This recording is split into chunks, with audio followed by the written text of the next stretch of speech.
kami akan memperkenalkan diri kami terlebih dahulu. Langsung saja, saya Jahriat Laulia. Saya Tania Nur Sahra. Saya Widya Astuti. Saya Ruben Mulyono. Saya Siti Fatimah Zahra. Kami dari 11 MIPA 1 kelompok 3. Susunan pertama yang akan dijelaskan oleh Tania mengenai tentang cara pembentukan minyak bumi. Untuk itu kami persilakan. Saya akan menjelaskan tentang pembentukan minyak bumi. Minyak bumi terbentuk berdasarkan dua teori, yaitu teori anorganik dan teori organik. Teori anorganik bahwa minyak bumi berasal dari reaksi kalsium karbida CaC2 atau dari reaksi antara batuan karbonat dan logam alkali. Dan air menghasilkan asetelina yang dapat berubah menjadi minyak bumi kat tertinggi. Contohnya CaCO3 ditambah alkali CaC2 ditambah H2O CHC sama dengan CH minyak bumi. Yang kedua yaitu teori organik.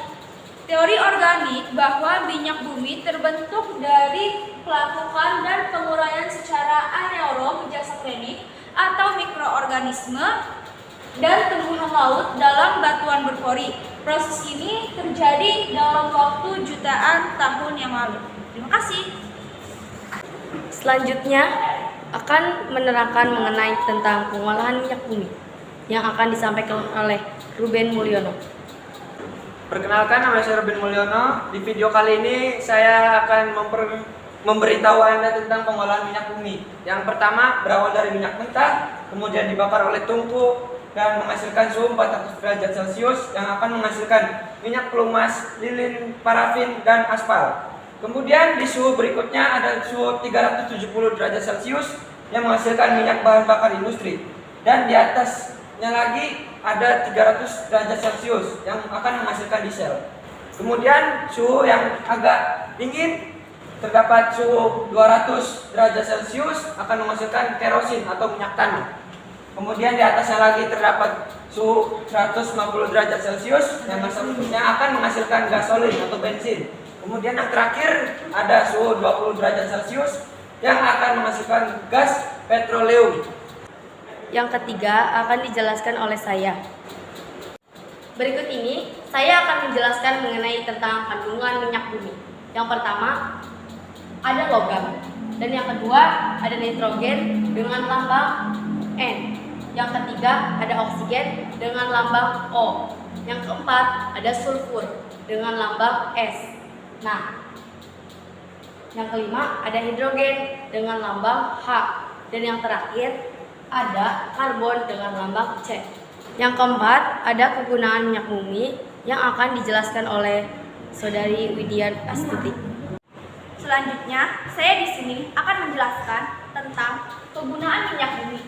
Kegunaan minyak bumi yang pertama yaitu sebagai bahan bakar kendaraan, yang kedua konstruksi, yang ketiga sebagai sumber gas cair, yang keempat produksi bahan serat, yang kelima perlengkapan rumah tangga, yang keenam bahan campur keperluan medis, yang ketujuh pembangkit listrik, yang kedelapan produk kecantikan, yang kesembilan membuat peralatan elektronik, yang kesepuluh pertanian. Nah, perlu kalian ketahui juga sebenarnya kegunaan minyak bumi masih banyak di luar sana.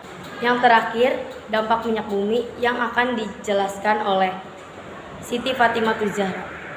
Selanjutnya, saya di sini akan menjelaskan tentang dampak pembakaran minyak bumi. Yang pertama adalah pemanasan global. Pemanasan global adalah meningkatkan suhu bumi. Dampak satu ini sudah kita rasakan sejak lama, di mana suhu bumi semakin hari ketambahannya semakin panas. Yang kedua, terjadinya hujan asam. Hujan asam adalah air hujan yang mengandung pH di bawah 5,6. Itu terjadi karena air hujan tidak lagi murni H2O, tapi di udara sudah bercampur dengan SO3. Yang ketiga, dampak buruk pada kesehatan manusia. Pada kesehatan manusia ada banyak efek negatifnya. Dan yang keempat, polusi udara. Semua gas pelaut di atas sudah pasti kita menyebabkan polusi. Sekian presentasi dari kelompok kami, kurang lebihnya mohon maaf. Wabillahi taufiq wal hidayah. Wassalamualaikum warahmatullahi wabarakatuh.